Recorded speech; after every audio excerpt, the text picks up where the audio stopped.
जब इज़राइल के उत्तरी राज्य के लोग झूठे देवताओं की पूजा करने लगे, तब परमेश्वर ने एलिय्याह को राजा अहाब के पास एक संदेश लेकर भेजा। जब तक मैं न कहूँ तब तक न वर्षा होगी और न ओस पड़ेगी। अगले 3 वर्षों तक न वर्षा हुई, फसलें नष्ट हो गई, पशु मर गए और भोजन की कमी हो गई। राजा अहाब ने एलिय्याह को खोजने के लिए हर जगह तलाश की, पर वह उसे नहीं मिला। एलिय्याह केरीत के नाले में छिपा हुआ था, जहाँ वह एक धारा का पानी पीता था और कौवे उसके लिए भोजन लाते थे।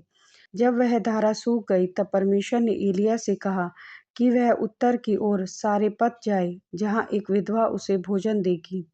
एलिय्याह फोनिकिया देश की ओर सीदोन के क्षेत्र में सारेपत नगर को गया। जब वह नगर के फाटक पर पहुंचा तो उसने एक विधवा को लकड़ियां बटोरते हुए देखा।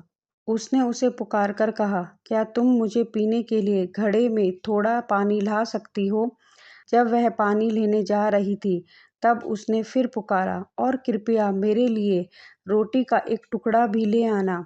उसने उत्तर दिया, तुम्हारे परमेश्वर यहोवा की शपथ, मेरे पास रोटी नहीं है, मेरे पास केवल एक घड़े में थोड़ा सा आटा और एक कुप्पी में थोड़ा सा तेल है। मैं कुछ लकड़ियां बटोर रही हूँ ताकि घर जाकर अपने और अपने बेटे के लिए आखिरी भोजन बनाऊं। हम उसे खाएंगे और फिर मर जाएंगे।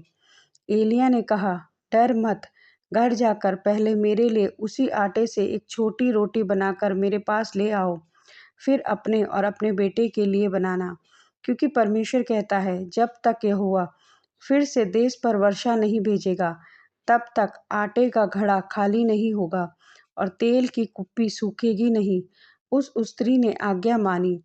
उसने बचा हुआ सारा आटा और तेल लेकर सबके लिए भोजन बनाया।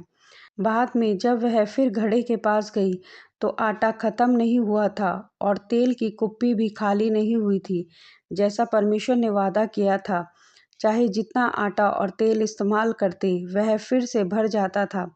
कुछ समय बाद एक दुखद घटना हुई। उस विधवा का बेटा बीमार हो गया। उसकी हालत लगातार बिगड़ती गई और अंत में उसने सांस लेना बंद कर दिया। उसने एलिय्याह से चिल्लाकर कहा, तुम्हारा मुझसे क्या लेना देना है?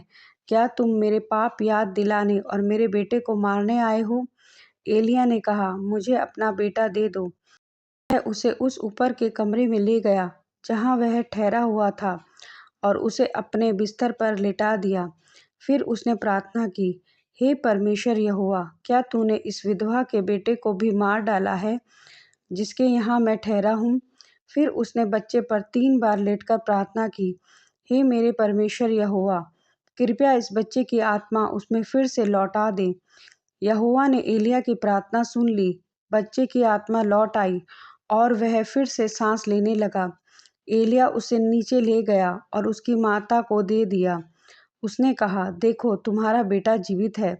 तब उस स्त्री ने उससे कहा, अब मैं जान गई हूँ कि तुम परमेश्वर के भविष्यद्वक्ता हो और जो कुछ तुम कहते हो वह सचमुच यहोवा की ओर से होता है।